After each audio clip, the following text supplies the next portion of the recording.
Hey gang, it's me, it's Shannon, it's Sheepless Needles, vegan podcast, not about being vegan, where we do all sorts of fun stuff. We talk about knitting, we talk about gaming, we talk about kitties, bunnies, you name it. We talk about it. Yeah. So, what are you working on? Grab your project, grab a little sip a sip, a little beverage, roll on up in your chair. Let's hang out. Let's do this thing. Starting it out today, we have Riverside Rye. This is by Dayton Beer Company. This is an IPA that I cannot read the can to because I'm blind. Okay.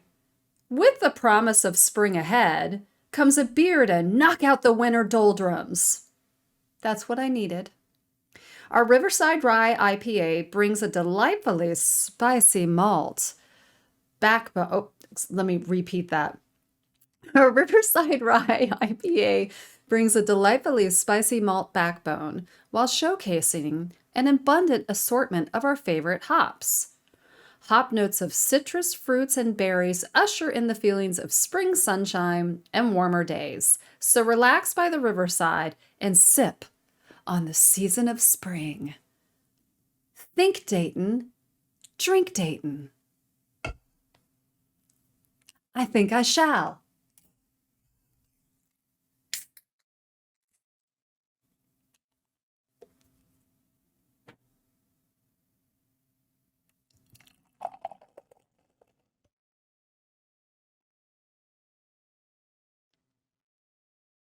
It's a golden hue. I don't drink too many of those, you guys. I usually drink really dark beer. So we're going to let the foam settle. How you been? How's your 2 weeks been? So, first things first, the hair. You guys, ignore it. There is nothing in it. I didn't even condition it because I have hair dye that I'm waiting on FedEx to deliver. I was hoping it would be here this morning, but apparently it'll be later this afternoon. But to use the dye, you have to have clean hair, but hair that doesn't have any conditioner or styling products in it. So this is literally what you get with my hair. Cannot wait to dye it. Am I going to tell you what color I'm dyeing it? No, I'm not. You'll have to wait till the next podcast. Maybe if it comes in early enough, the closing shot, I'll have the hair dye. I don't know. No promises. Okay. So the last time we were together, I rolled for initiative, right? Like I took out my dice. I let the universe be like, Shannon, this is what you're knitting next. And it rolled for me the Dragon Wing Cowl by Jessie Rayot. Rayot? I don't know how to pronounce your last name. I'm really sorry, but that's my go at it. I will put her in the show notes so that if you want to take a look at her page or her patterns, you can do so. I have to say, pattern really well written, really clear, very understandable. There is a video accompaniment if you're into those things. It's a 3-part video series that you can do along with her to knit your cowl. So positive, positive, positive on her end. Negative, negative, negative on my end, meaning knitter's problem, not designer's problem. So I'm putting that on the preface so that you understand anything that's going to come out of my mouth is not a reflection of this pattern. It is a reflection of me as a person. Right? So here we go. Let's get into it. Oh, good gravy. Okay, let's try it this way. Okay, that gives you kind of the idea of it. So your head comes through here, and then, this is the actual dragon wing portion. I love it. It's way too small. And let me walk you through the reasons why it's too small. Someone didn't gauge swatch. Someone didn't try it on as they were going. And as a result, hey, you know what? This is what it reminds me of. Have you ever watched, and if I can find the person that I follow that does this on YouTube, I will put it in the show notes, but they do miniatures. And I don't mean like gaming miniatures. I mean like mini everything. So it's like, I'm going to do a mini version of the house I grew up in, like dollhouse stuff, right? I feel like that's what this is. I feel like I made a mini version of what the cowl needs to be. Or, in candy times, it would be called fun size. Or, if you're talking about clothing, I would say this is a kid's size. So, what I'm going to do is I am going to be donating or gifting, I should say. This is hard to show. I'm going to gift this to a good friend of mine who has a daughter who I think this would be really cute on in the fall. And I think she'll get some wear out of it. If not, she can donate it. But I want somebody to get use out of it. I look like I'm wearing something that is like 80 gazillion sizes too small for me. And again, didn't gauge swatch, didn't try it on as I was going. So you get what you get. But the pattern, it's really fun. It's a really easy knit. I started it, I think the day after I filmed, and then I just knit on it during my lunch hour. So my lunch hour over the past 2 weeks, and it was done. So not a time consuming knit in that way. I think you could absolutely watch TV and knit this and knock it out. Yeah, no complaints at all. It's a little finicky, I will tell you this. It is a little finicky when you're doing the Jacob's ladder, which are the braids, which I'm sure you guys recognize those because I've done them before on another project. Super fun to do, but super finicky because depending on the yarn you pick will determine how many strands of yarn you use to make the ladder or the braid. She calls it a Jacob's ladder. So when she's doing it, she has a particular number that she uses. And she even says, if your cowl is pulling tight, you need to lessen the number. If you're super stretchy and you're seeing ladders along the side, you need to pull more yarn in. I had to redo it twice to get it to the right kind of, I don't want to say elasticity, but the right tension and the right shape. So that was the most time consuming part of it. But honestly, it's kind of fun because you're just like, I don't know. If you like that kind of thing. So again, pattern great, me not so great. The other thing that did not aid in my run with this. So where things went south was with the yarn for a couple reasons. One, this is 100% acrylic. If I didn't mention it before, it's Lion Brand Mandala ombre in the colorway Cool. I mean, it's a pretty yarn, you guys. I really do like it. However, it's 100% acrylic. And with acrylic, it goes right back to where it was. There's no blocking it unless you're going to steam block it and kill the acrylic, as they say, which is basically when you overheat the acrylic fiber, it kind of kills the elasticity or the bounce back nature of it to where you want it. I have not blocked this. I'm not going to block it because I just don't even want to get into that. But the issue with that is if I had picked a fabric or if I had picked a fiber like cotton that you can stretch while you block it and then it will hold where it is, this would be a lot bigger, right? Like I would have been able to block it to a larger size. So mistake number one, wrong yarn. And again, I think this is one of those issues that vegans will run into. And you know what? I don't even think this is a vegan issue. I think this is probably knitters across the board. If you're a non-vegan knitter, please let me know in the comments if you agree with this, that a lot of times, depending on the fiber that you use, when you go to block it, it will completely change the nature of the project. So there are certain yarns, like in the vegan fiber world, that, will grow. And then there's fibers that will not grow. Acrylic's not going anywhere.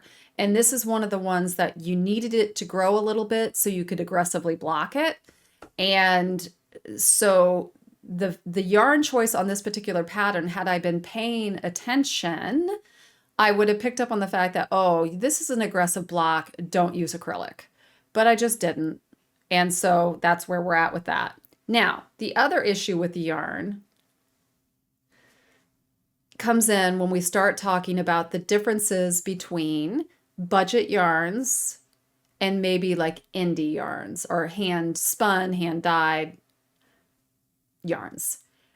Budget yarns, you're gonna have, obviously it's like mass produced in a factory, right? So there's going to be corners that are cut that sometimes you will reap the repercussion of, and other times you won't. It just depends. And in this particular case, as you look at the yarn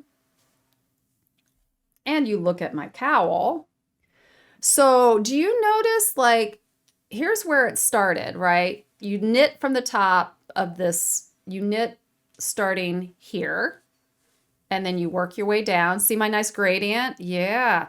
Oh my gosh, what happened to my gradient? Shannon, did you just start a new ball of yarn? Well, no, viewer, I did not start a new ball of yarn.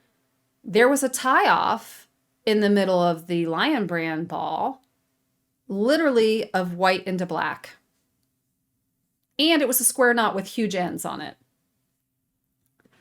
Now, I'm not mad at Lion Brand. This is cheap yarn, right? Like, this is mass-produced cheap yarn. My expectation, not through the roof, right?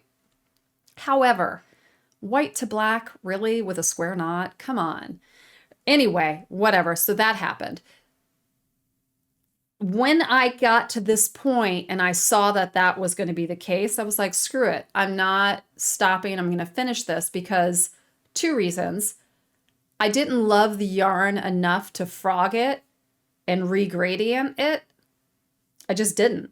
And I knew I was going to be gifting it. So I was like, you know what? No one else is going to care. It's not a big deal. But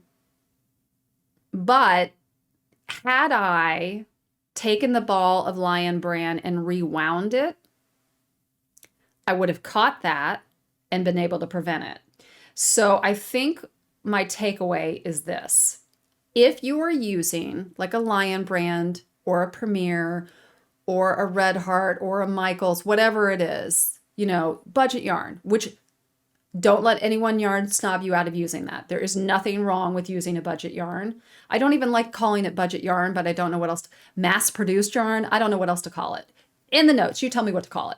If you're going to use a budget yarn, which there is nothing wrong with using, just keep in mind that you're going to want to rewind it so that you know if there's any hiccups in terms of tie-offs, in terms of joins, in terms of color gradiating in a wonky way. You'll see it in advance. You can Frankenstein your yarn back together so that you don't end up with this, right?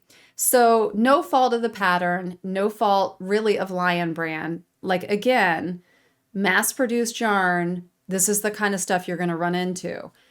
If you're buying a higher end, like indie-based yarn, small run yarn, and you run into that, that's when I would go back to the producer and just say, what's up with that? Now, you know, that's the other thing. When you buy indie yarns or hand spun yarns, a lot of them will have winding services, which I think in some cases are great. But the only thing I don't like about that is that once it's wound in a cake for you to use, you're not going to go back in to see if there's any issues with gradient. So I do kind of think that winding your own yarn, even if it comes like this, rewind it into your own ball, and you can do a center pull ball, you can do a round ball, it doesn't matter, you can do it whatever way you want. But then you will know what's really going on in here so that you don't get the sneak attack 3/4 into the game, right? Bench me, coach, because that's a disaster. That's a penalty. That is a foul, a yarn foul. Cheers to that. So anyway, that is my dragon wing cowl. I don't know where I put the buttons that I bought for it because they fell, but here they are.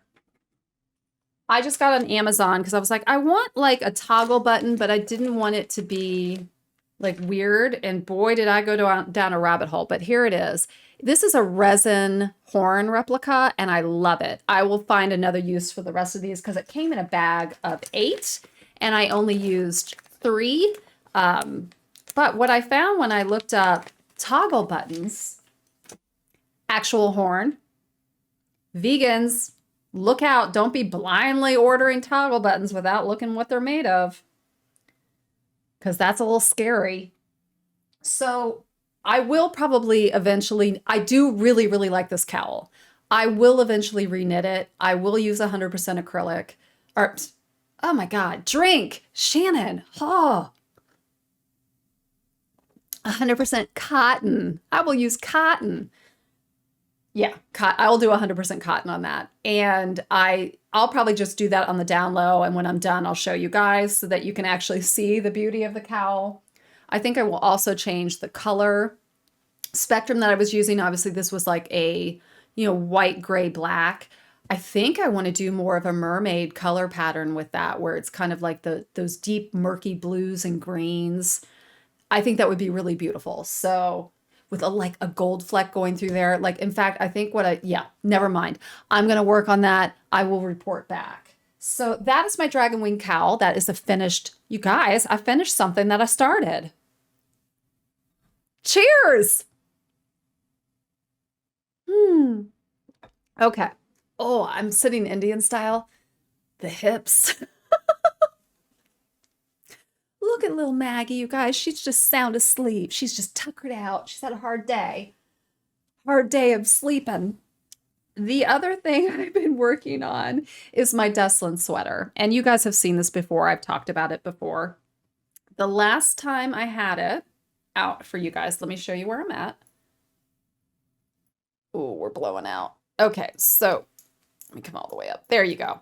Now, the last time we were together, do you see the top of my head? That's where I was at. I had just finished about 8 rows underneath the armpit.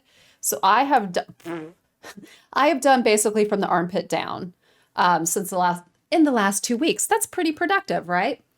So my conundrum, which I think I've resolved with this. Oh, now it gets light up. And now it's like blowing us out. Okay, I think what I wanted to get at that I was not able to get at was I was about ready to start the hem at the bottom of this, right? And I'm going to do that in this blue color. And then I started thinking about it. I was like, oh, you might want to do the arms first, because I don't know if you guys have ever noticed this. And I really wasn't paying attention until I was watching this other podcast that I'll put in the show notes, where the people who were doing the podcast were talking about how they don't like top-down sweaters because, well, no, I'm sorry. That's not, I am completely lying to you. They did not say they didn't like top-down sweaters. What they said was they don't like patterns where you finish the body before you finish the arms, because their point was when you knit the arms, the armpit will pull up the length of the body somewhat, depending on the depth of the armpit. And I totally get what they're saying, because if you think about it, depending on where your armpit hole is, you're pulling up, from below your armpit. So your actual length of your body is going to come up a little bit, just depending on, your gauge and how tight your knit, like how tight your rounds are in pattern specific, right? So with this particular sweater, what I know is I want it to be really like 1980s, big and baggy, throw on a pair of leggings with it, put on a pair of boots, and Bob's your uncle, right? Like I want it to be that look. I tried it on. It is that look, but it doesn't have arms yet. And I'm worried if I finish the body and then do the arms, it's going to pull it up a little too high for just leggings. So I am going to knit the arms first, or at least get the arms completely started so I can see, like at least get down to the elbow to see if it's pulling it at all. If it's not pulling it and it's not affecting the length, then I'm going to start the hem. If it is pulling up, I'm going to knit one more pattern repeat, and then I will do my hem. I love it. I put it on. I was like, oh my God, I cannot wait to get this done. It's not going to be everyone's cup of tea. If you are not somebody who likes a big baggy sweater with leggings, then it's not going to be for you. Everybody I've seen knit the Dustland sweater, knits it really fitted. It's so pretty. It looks great on everybody I've seen knit it. It's just not, I am not, I just, I can't, I'm not that girl. I'm not that bitch. So that's where we're at with that. I will leave everything in the show notes about the sweater. I've talked about the yarn. It's Premier Anti-Pilling Basic. I think this is worsted on this one. My favorite acrylic yarn. If you ever need what, that's what you need to use. Trust me. I'm just going to say it. Premier kicks everyone's ass. Ooh, sorry. Kicks everyone's ass with their acrylic. Anyone else's acrylic just has not even come close to Premier's. So now it's only the anti-pilling line though, because I do not like Eversoft. It's squeaky and nasty, and I've talked about that before. Sorry, Premier. I'm not sponsored, can you tell? And that, you guys, that is the knitting portion. So what we are going to do, yeah, I think that's it. That's it. That's all she wrote. Okay, so what is upcoming, you guys? You better get ready. You better get ready. This is your warning. You need to get your pencil. You need to get your little notepad. We're going to school. We are going to school. We are going to school for cotton. What I'm going to do, not going to mean anything to you. I'm going to slow my roll, as they say. I'm going to fix the lighting. And then we are going to, what are we going to do, you guys? It's Sheepless Needles, back to school. Ooh, ooh. Back to school, Sheepless Needles. We're going to talk about cotton, so get ready. Hey, gang, Sheepless Needles school time. Let's go.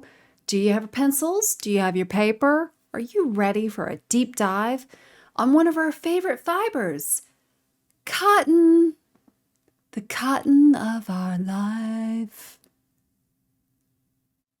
I feel like there was an ad campaign from like the 80s or the 90s. Mr. Editor, cotton of our lives. Today, class, we're talking about cotton. Now, what I'm not going to be talking about, and I can leave things in the show notes if you're interested. We are not going to be talking about the socioeconomic implications of cotton and the history of cotton production in our country.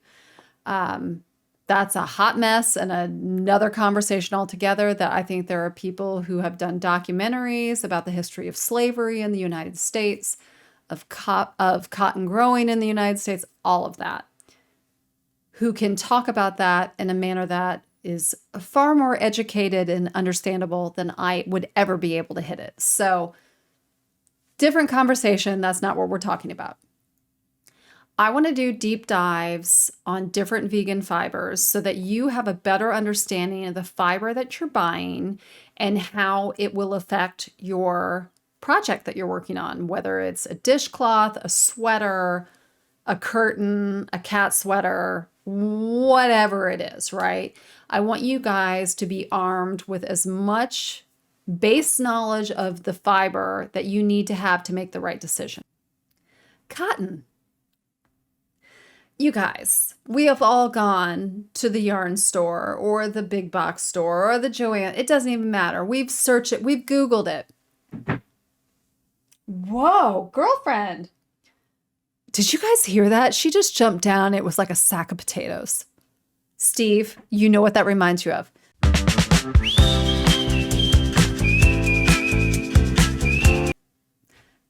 We've all gone to the store. We've all seen different things on cotton labels. We've seen 100% cotton. We've seen cotton blended with a bunch of other shit, right? We've seen organic cotton, Pima cotton, mercerized cotton, maybe Egyptian cotton, maybe a little, okay, I'm going to mispronounce this, Mako cotton. You know, there's some different things out there that we've all seen on a label. What does that all mean? Where does it come from? What is this mysterious cotton? Okay, look, I'm in the United States. I'm in Ohio. I am not in a state that we grow cotton in. But I never stopped to ask myself why. Why doesn't Ohio grow cotton? Shannon, there are only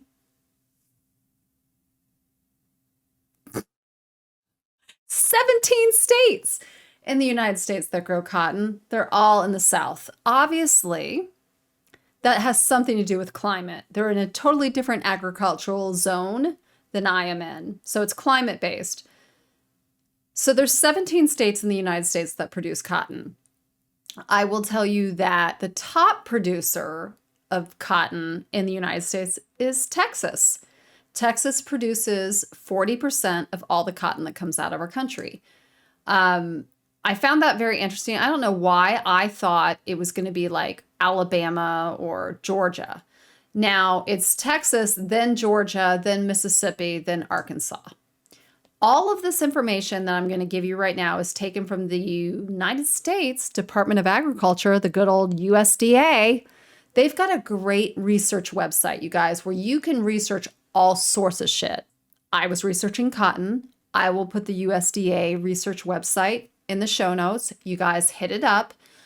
In fact, disclaimer, I will put in the show notes every source that I have information from. Some of the information I have is just layman, like I just know it from knitting, but the majority of it is going to be taken from these websites. I tried to use more collegiate and governmental websites than I did commercial websites. Okay. Because I thought a little more integrity. But again, I am not a professor of cotton. I do not have a PhD. If you want a PhD in all of this, then go to my show notes, go to those you do what you do you, right? Like, let's just go. Okay, so what I did not realize about cotton production in the United States is that you really can't grow it outside of those states for regulatory reasons because bugs love cotton. Now, here's the deal. Bugs love cotton. It's not a good thing because they can spread to other crops and cause blight and all sorts of things. So they have to be very careful when they plant cotton and where you plant cotton or where they plant cotton. And that is why there is a cotton belt. And if you want to like grow cotton in your backyard as a hobbyist, you totally need to check with your state regulatory board because you need to buy seeds that are okay for your state. And you may not be able to do it at all depending on your insect pest rate in your area. The fear is that, and it is a fear that was proven, is that because insects and pests love cotton so much, they will infect everything around it. It will wipe out not only a cotton crop, but everything else that is needing to be grown. Obviously, we need food. So that is why there is a regulatory commission for cotton. And that is why I'm not growing cotton in my backyard. No, bullshit. I'm not growing cotton in my backyard because I don't have a green thumb. I'm not growing anything in my backyard. Steve might be, but this bitch isn't. I'm growing Shannon sitting in a chair with her feet up in the backyard. You know what I'm saying? Back to cotton. I am going to have to refer to some notes because I have copious notes.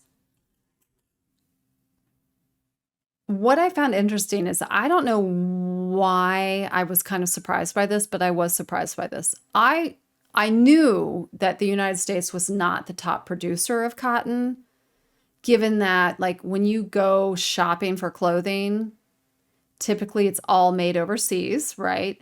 But it's cotton.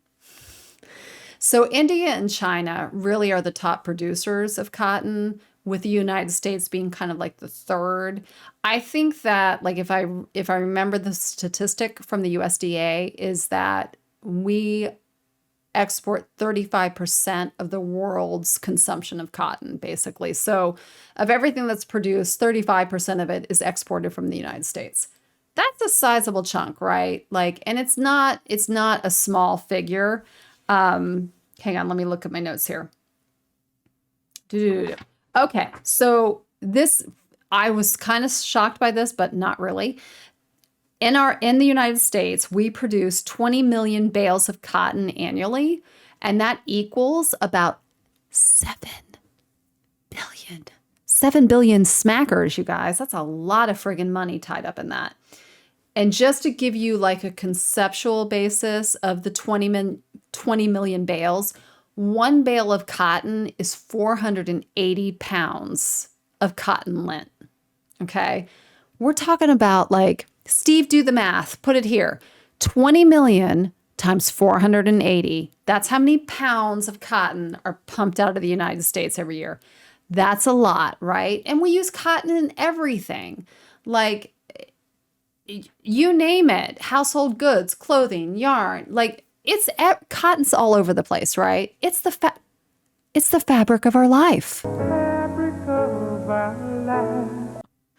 Okay, so you know where your cotton's coming from. So when you look at a label, the one thing about yarn I'm going to tell you is a misnomer is it'll tell you where it's produced or manufactured.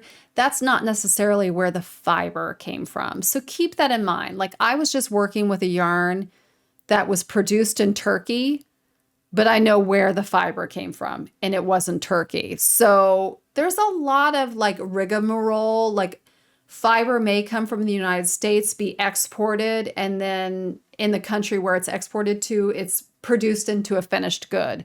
That finished good could be a yarn, it could be a curtain, it could be a t-shirt.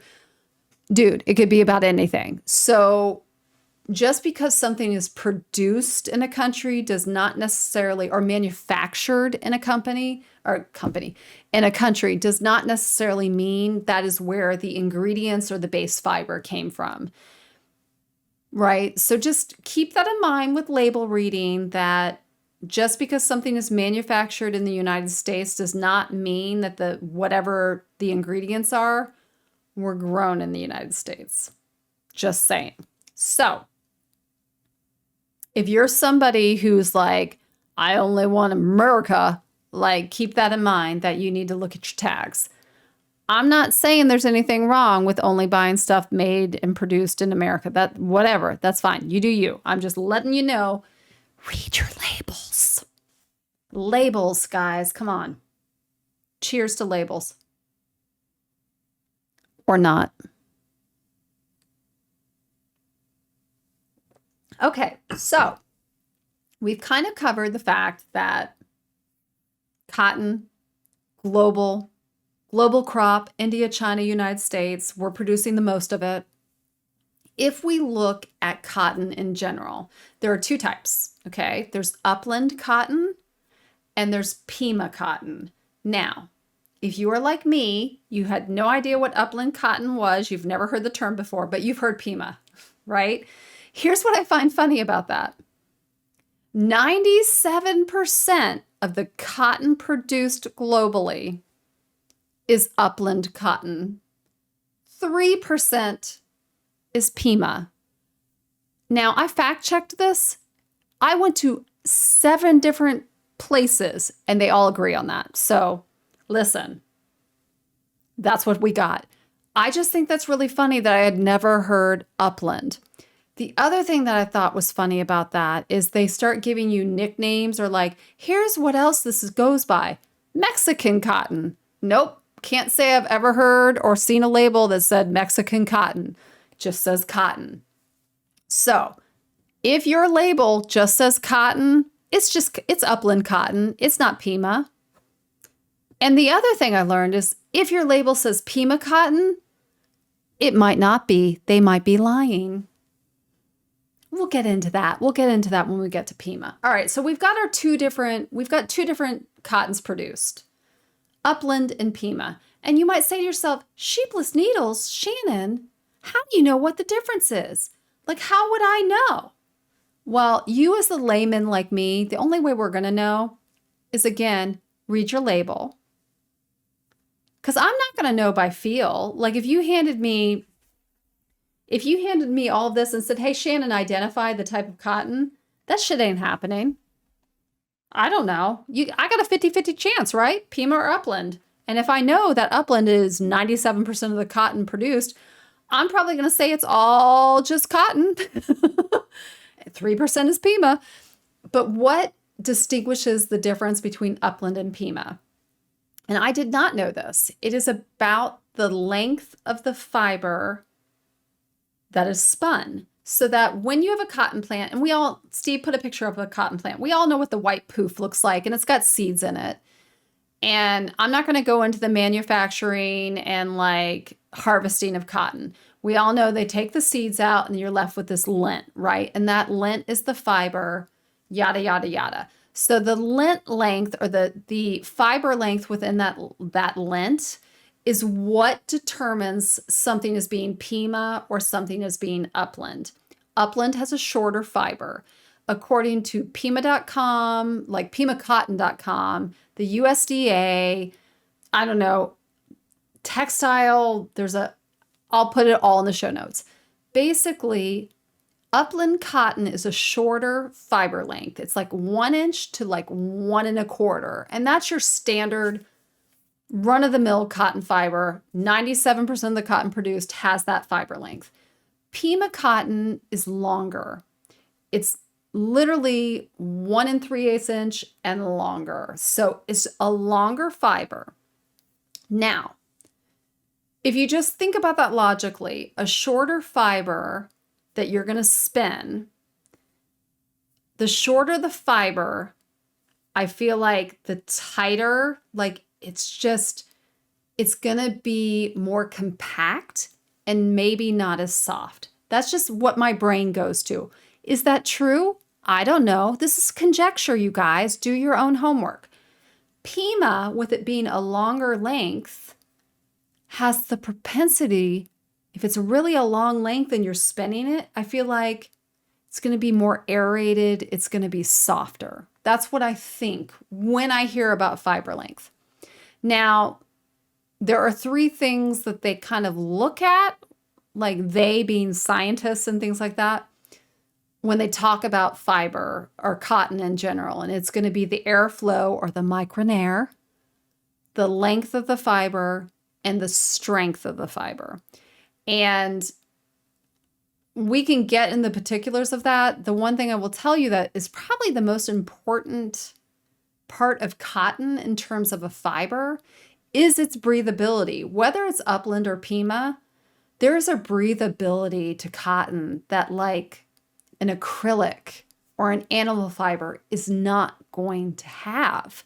So that if you live in a warmer climate or it's the summer, whatever it is, cotton is an incredible fiber to pick for breathability. Dude, get the ventilation going. No stank, right? Like you can wear like a cotton top and be so comfortable.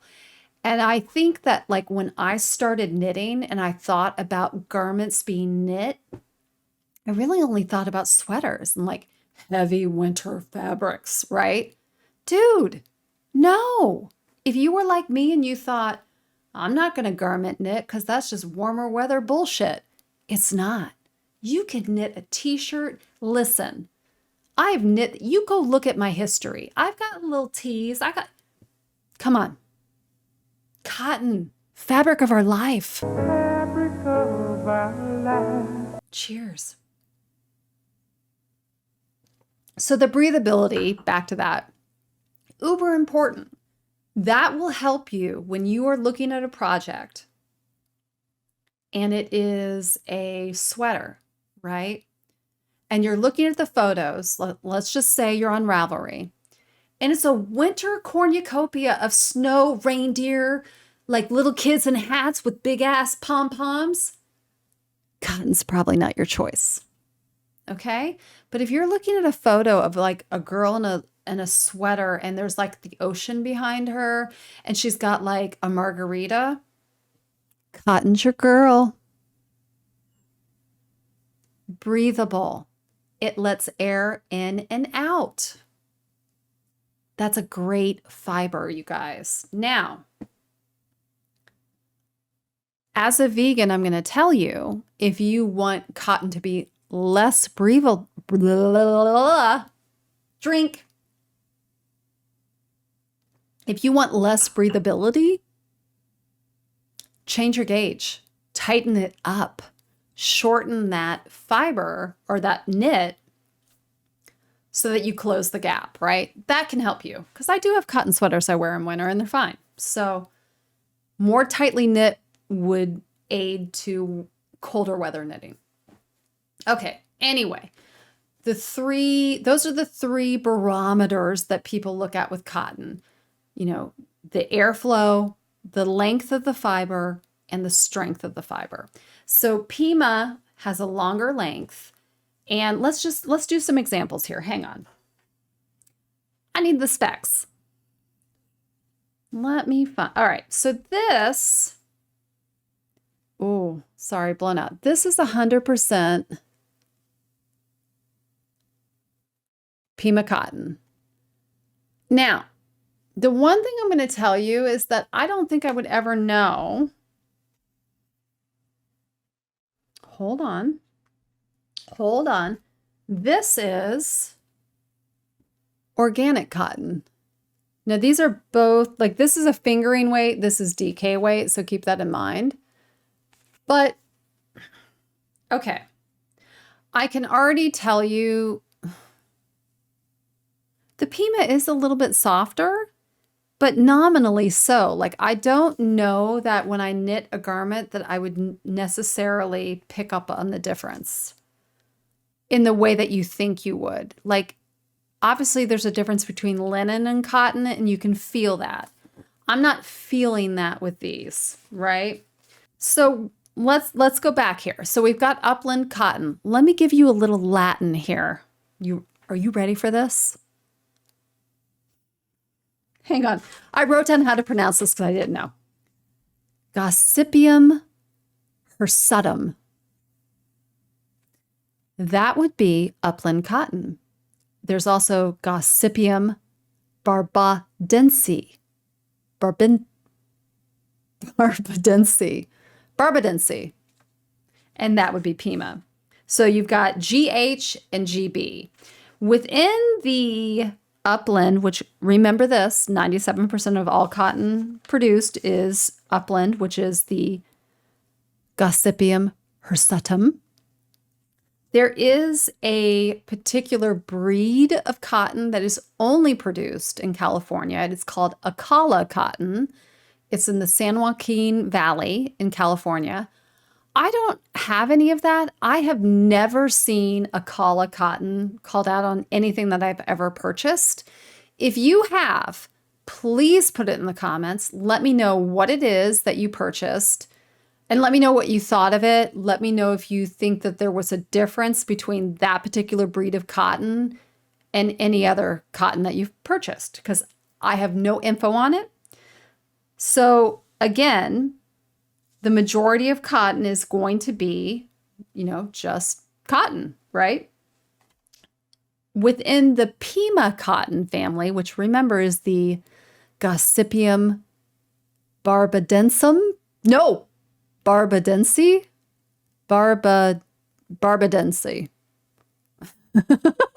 I'm fired. I am no longer your professor.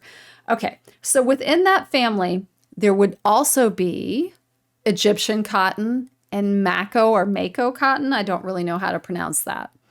Now, I think that we are all pretty familiar with seeing a label that says Pima. So now, after the School of Sheepless Needles, you know that Pima has a longer fiber. So you might be saying, well, so what's the difference between that and Egyptian cotton? Egyptian cotton is grown in Egypt. That's the difference. Now, Mako cotton. Oh. Now, this is not 100%. This is 94% Mako cotton and 6% nylon. Let's see what this label says. I think that it's a product of Italy. So again, technically, this is Pima cotton, which is only 3% of the cotton produced, and it should be one of the softest cottons produced. I will tell you, it is a very loosely spun cotton, but it is absolutely soft. Now, that has more to do with the way it's spun than the fiber itself, right? So again, I'm going to go back to my statement that I don't really know if you handed me if you handed me this bunch and said, identify the cotton, is that Pima? Is that Upland? Is that mercerized? Is that whatever? I'm not going to know. What the hell is mercerized cotton? Because I thought mercerized cotton was a type of cotton. Nay.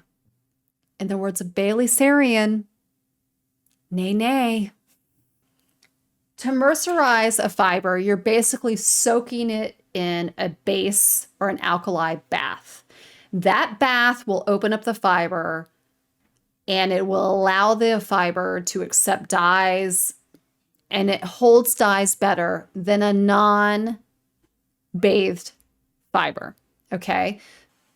What are the environmental implications of mercerized yarn?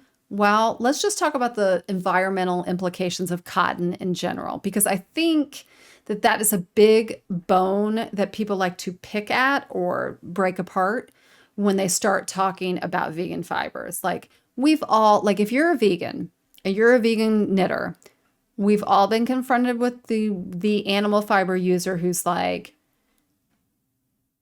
they're on your shit, right?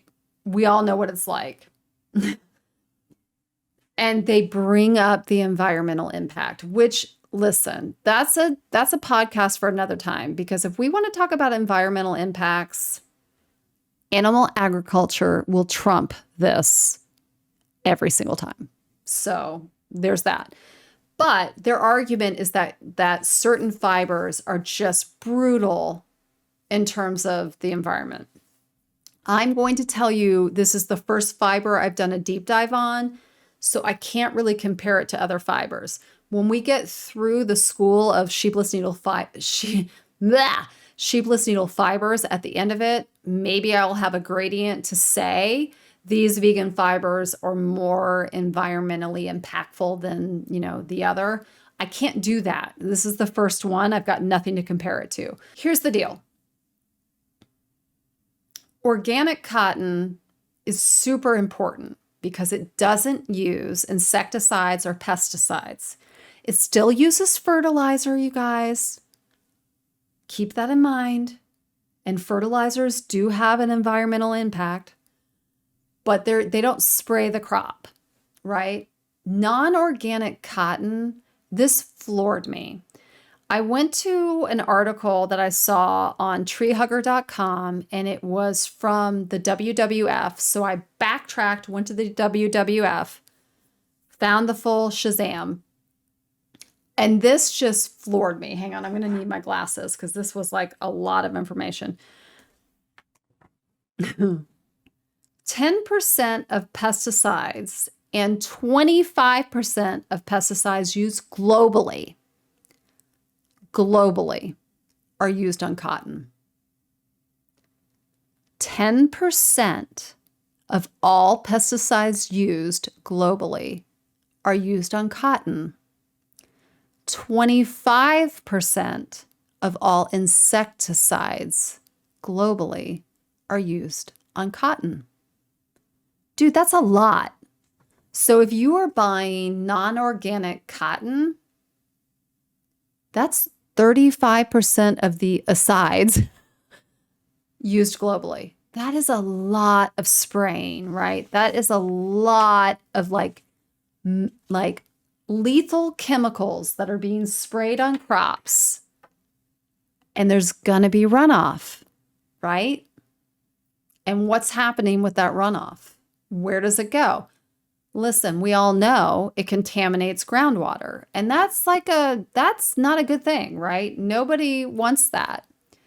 So when we're dealing with countries like India and China and the United States being the top three producers of cotton and assumably the top three users of said insecticides and pesticides, look at the population. Look at the population of those countries and understand that in the United States, we are far more spread out. In India and China, they are spraying crops at the same rate, and their population density is far greater, meaning that there are people who are right in it. And by people, I mean hundreds of thousands, not like 20, right? Like it's a lot. And that groundwater is distributed through. I'm not ready to give a science class on groundwater contamination. We need to go somewhere else for that. But you know it's a bad thing, right? So organic cotton, while it still uses fertilizers, there's not the spraying of the crops. So there's not the runoff that you would have with a non-organic crop. Immediately when I started reading all the articles about non-organic cotton, I realized from this point forward, will not be buying yarn that is not organic, period. And I know that you can slap a label on a lot of things in the United States as organic and it like means diddly do. I'm going to put my faith that eventually it will mean diddly do. And I'm going to do the best job that I can to make the most educated decision that I can with the information that I'm given. The information that I've had made available to me has let me know that, Shannon, do not buy non-organic yarn that's cotton. Backtrack. I will not be buying cotton yarn that is not organic, okay? That is a decision that I'm making from this point forward after the research I've done. I just don't want to be a part of that. Like, I don't want to be a part of I just don't. We all know what I'm talking about. So non-organic yarn has a whole host of issues, right? But what does mercerized yarn? Since we already know it's a chemical bath, right? It's an alkali bath, probably lye, probably like a caustic soda. You know, it's some shit, right? They're soaking the cotton fiber in. Then there's wastewater. What are they doing with the wastewater? Well, the good news is the majority of people who produce mercerized yarn can reuse 90 to 95%. And where did hang on. I got that. I don't know that. I got that from somebody. Hang on.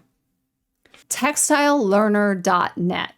There is a whole thing about mercerization on their website. And it does tell you that residual lye, which is the majority of chemical compounds that are used to mercerize cotton, is typically lye or caustic soda. It cannot be put, like you can't just flush it down the drain, right? But you can reuse 90 to 95% of it. And then that remaining 5 to 10% has to be neutralized. So what the hope is that whoever is manufacturing the mercerized yarn is following guidelines and is reusing what they can reuse and neutralizing what they can't before they flush it. I think we all know the horror stories, and it goes beyond cotton, of like factories and companies and industries that just dump wastewater into other waterways. We've all heard the stories. Dude, if I cannot be a part of that, I'm not going to be a part of that. So I'm going to be very careful with the mercerized yarn that I purchase. And I'll let you know what that means because I haven't purchased any since I've done this deep dive. But I think what I'm going to want to know is like, who is producing the fiber? Like if I'm buying mercerized yarn, where am I buying it from, right? And I've got a stack of cotton here. I do. I've got a stack of cotton. So let's go into this. Like I've got this. We've already talked about that. That's the Mako cotton. Okay. So I've got 100% Pima. You guys, by the way, this is BZY Peach or Busy Peach, BZY Peach. Love her yarn. Go check her out. I'll put her in the show notes. This is just Pima cotton. So there's nothing, what do we know about Pima? This is a longer fiber, you guys. All right, then we've got, okay, we have afternoon cotton. Ooh, there we go. All right, so this is afternoon cotton. And as you can read, this is 100% Egyptian mercerized cotton. So immediately, what do you know about Egyptian cotton? Come on. What you know? What you know? What you know? It should be Gossypium barbadense. Okay, but it's mercerized, so we know it's treated, right?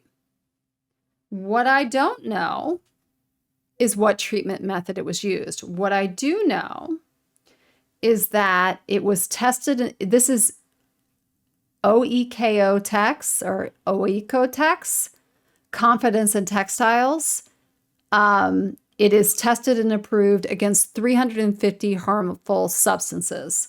So I guess what I would tell you is maybe we need to do a deep dive on this, on the OEKO Tex, to find out what that really means. But what I am hearing, or what I am inferring by reading this, is that yes, this is mercerized. Yes, it's Egyptian cotton. It's mercerized, but it's been tested to make sure that there aren't harmful chemicals in this. So the harmful chemicals could come from a lot of different things here, because again, it doesn't say it's organic, right? And yeah, so is it the dye that they're testing? Is it the final product? I'll get back to you. All right, so then we've got that. Then I've got 100% Egyptian cotton that is not mercerized. So what we know about the difference between this is the brown is gonna hold its color longer than the sage will, right? Or this green, because mercerized has been treated in an alkali bath to accept dye. This is not. Now, obviously, you don't need to have the treatment bath to accept dye. It's just gonna hold longer, okay? Then we have, what is this? Whoa. This is 100% mercerized cotton, but it would be upland cotton. So here's your difference. This is Egyptian cotton. And this is, okay, I'm going to turn this light off. All right. This is the mercerized Egyptian cotton. And this is the mercerized upland cotton. And I'll be very honest with you. I don't feel a difference. Again, I don't know that I know the difference between a Pima. Although okay, I take that back. This is Pima, and because it's Egyptian, it's barbadense, not hirsutum. This is a little bit squishier, and they're both the same weight. So, okay. What are we learning? Pima might be a little bit softer. All right, so then I've got organic. Okay, I've got organic versus Egyptian or Pima. Now, I'm going to immediately tell you that the Egyptian is softer because Pima has a longer fiber. But what I know about this has not been sprayed to high hell with insecticides or pesticides. So I kind of feel better knowing that, even though that this is softer, but this has been sprayed, right? Or the crop that came up with this fiber has been sprayed. Okay. What have we learned, guys? It's cotton, the fabric of our life. Here's my takeaway. That when I go to buy cotton yarn in the future, I'm only going to be buying organic cotton. If I don't have the choice of organic cotton, I may not be buying it. Because for me, my impact as a person on this planet, I just want to have a low impact, and I don't want to give money to an individual or a company that has an environmental impact that is not good, right?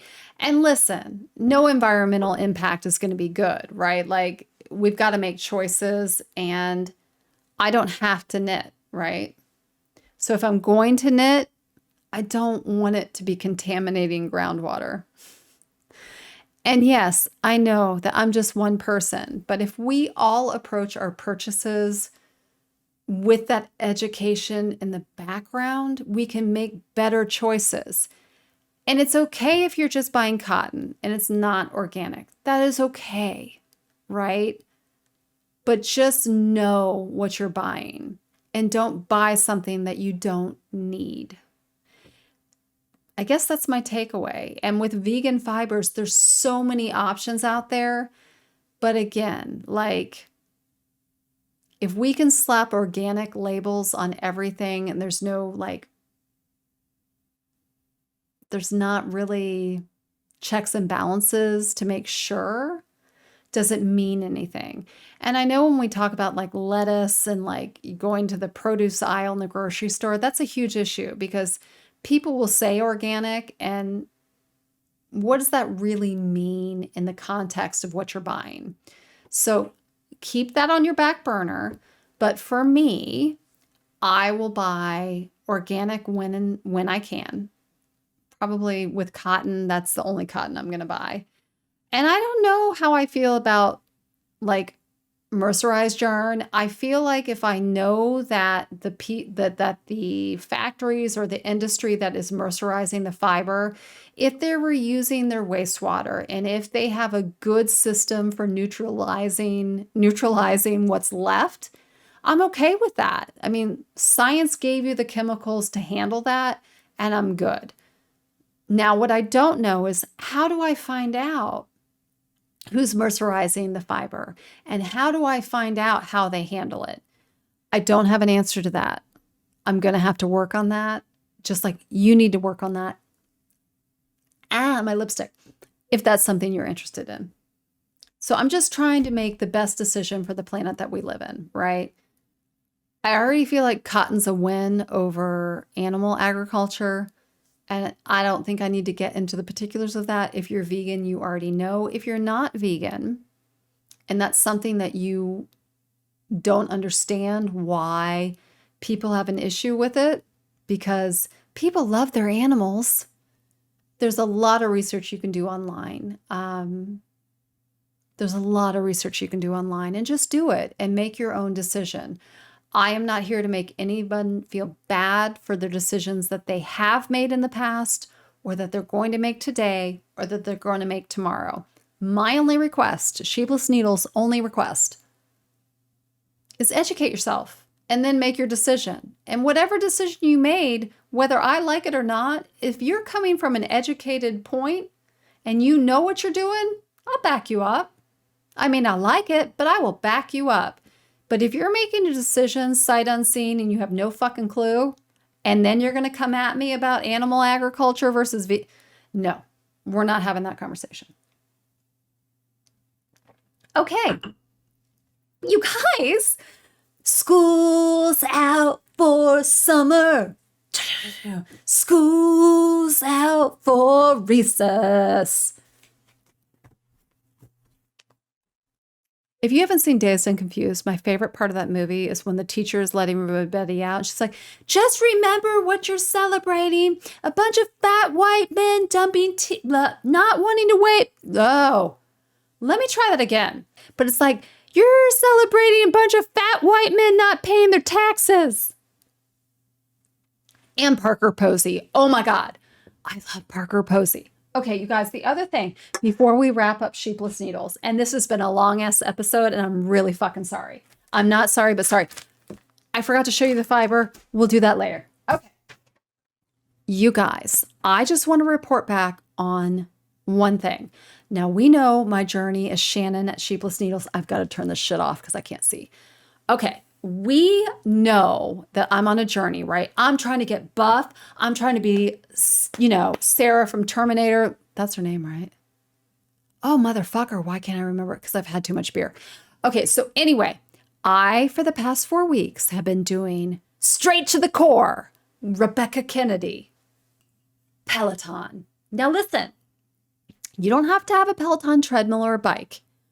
You can get the Peloton app and do all of this. 4-week program, core, 5 times a week. Okay, let's just be real here. Now, I am really like in shape in one way, out of shape in another. So this is all honesty.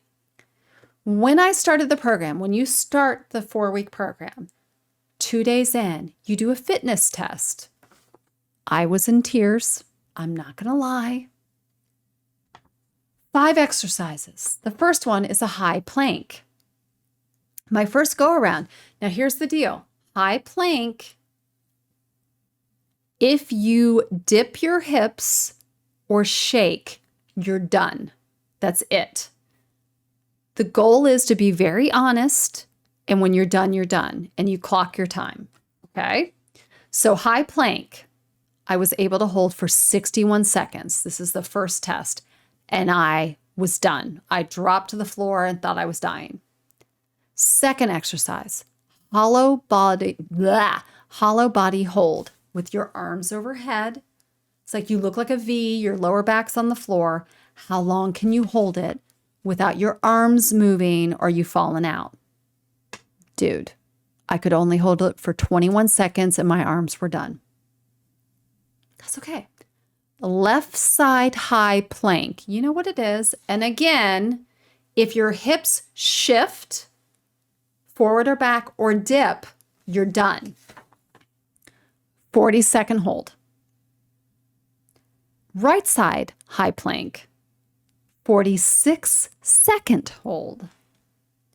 And then the worst of it all, the fucking V tuck up. It is basically non-assisted, where you're in a hollow body hold. So you look like a V, right? Your lower back's on the floor. You V up, knees in, arms out, and you V down, arms overhead, legs out. Legs don't touch the floor. Arms don't touch the legs. Arms don't touch the floor. Completely unassisted. So you're literally in a hollow body hold, coming up knees to chest, back out, knees to chest, okay? I could only do 10 in 90 seconds because I suck. The goal was 40. Anyone who's doing 40 fucking tuck-ups, I don't know what the fuck crack you're smoking, but this 50, no. Okay, so that was on March 22nd. Today, this morning, my high plank was 61 seconds. Dude, 78 seconds, motherfucker. Just wait. Hollow body hold. 21 seconds in March. 60 motherfucking seconds in April. Yeah! Left side plank. 40-second hold originally. 57 seconds. Right side plank. 46 to 60 seconds. Now, I want to back up and tell you the goal on the high plank was 90 seconds. The goal on the hollow body hold was 60. 60 for the side planks. So I nailed my hollow body hold. I nailed my right side plank. I missed my left side plank by 3 seconds, but it was still up 17 seconds from the first time. Yo, that's some shit. Okay. Tuck ups. I was able to do 10. You guys, I did 18. Now, I'm not saying 4 weeks is a long ass time to have that little of progress, but that's some fucking progress for this 52-year-old, and I'm taking it. So, if you ever doubted that the work isn't worth it and that you're not going to see improvement, not on my watch. Not on this watch with this girl. So if you're like, I suck at stockinette, give yourself 4 weeks, you're going to be better. It may not be perfect. You're going to be better. So what did I learn from Straight to the Core? I still have more work to go, but hell yeah, I improved. So cheers to that. Cheers to you. Cheers to all of us. Take care of yourself so you can take care of one another. Love yourself so you can love one another. Go do a V tuck up. See how hard it is. And then you can commiserate for all the 20-year-old whippersnappers who can do 40 of them. I don't know what the fuck you do with your spare time, but holy shit. Toodles!